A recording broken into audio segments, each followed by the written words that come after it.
Howdy, y'all. This is Chasers United, and my name is Ian Scott. I am one of the main forecasters on the team, and today I'll be giving you guys a breakdown of what went into our decision to chase on April 2nd in Navasota, Texas. Without further ado, let's get into it. So first, taking a look at our SPC outlook, we see our main threat region was located along the triple point of our low pressure system, well off to our north and east, relative to our location, which is down in College Station, Texas. And in our neck of the woods, we had a outline of thunderstorms, but no marginal risk or tornado risk was issued. Now, taking a look at the radar, we see our cell located over Giddings, Texas, and it was actually around this time we saw a brief tornado drop in this area. As we go forward in time, we continued to watch the storm as it moved closer to our neck of the woods, and we also see a brief mesolow development just to the north of it. As we can see over time, the cell continues to intensify, developing a hail core as it approaches Navasota. It was around 12:45 p.m. we decided to make the drive out from College Station and follow our highway down to Navasota in this area. Once we got to Navasota, we set up just to the south of the storm in the part of the inflow, and we saw our cell continue to grow and grow and grow. Now, it was around this time peak intensity occurred, and we had our closest encounter with dropping a tornado. While we did not see a tornado, we did see multiple funnel clouds form. But our thinking is that the inflow was cut off from the cell that merged with the supercell, and this is the reason why it did not drop.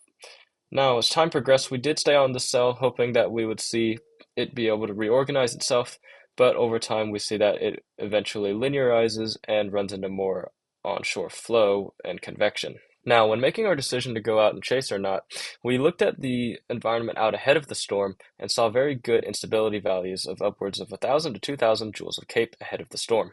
The next thing that we looked at whenever we were making a decision to chase or not was our low-level SRH, and in our neck of the woods we saw we had values around 50, which not overly impressive, but we already saw this storm do unlikely things by dropping a tornado earlier in an even worse environment. One of the other variables that we looked at was the supercell composite parameter, which basically tells us how favorable the environment is for supercells to develop and to be able to sustain themselves.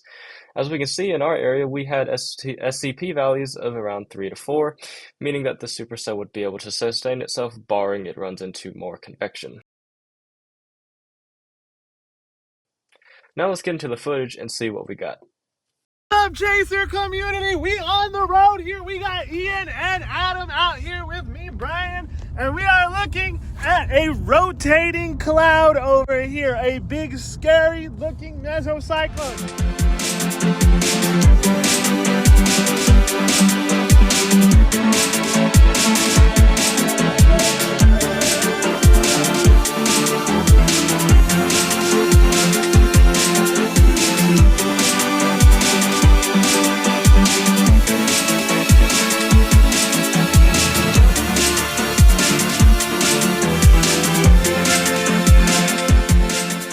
Howdy, y'all. We are currently intercepting the storm in Navasota, Texas, here with Adam and Brian in the distance.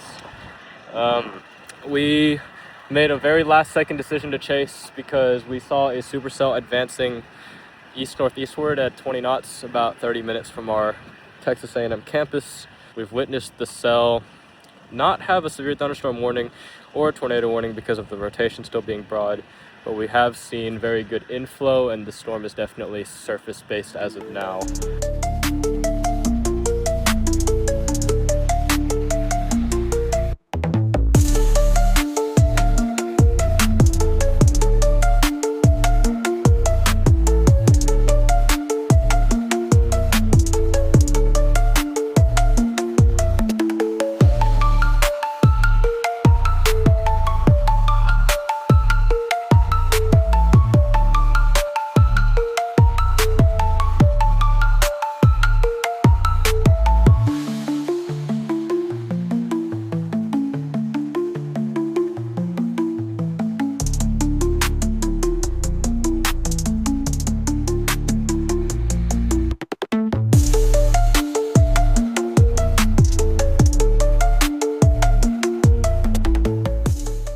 As we look ahead into next week, we'll see most of the country will be relatively quiet in terms of severe weather to begin the week. However, as we move into the later part of the week, into the weekend, we'll see our large upper-level cutoff low here moving into the southern plains.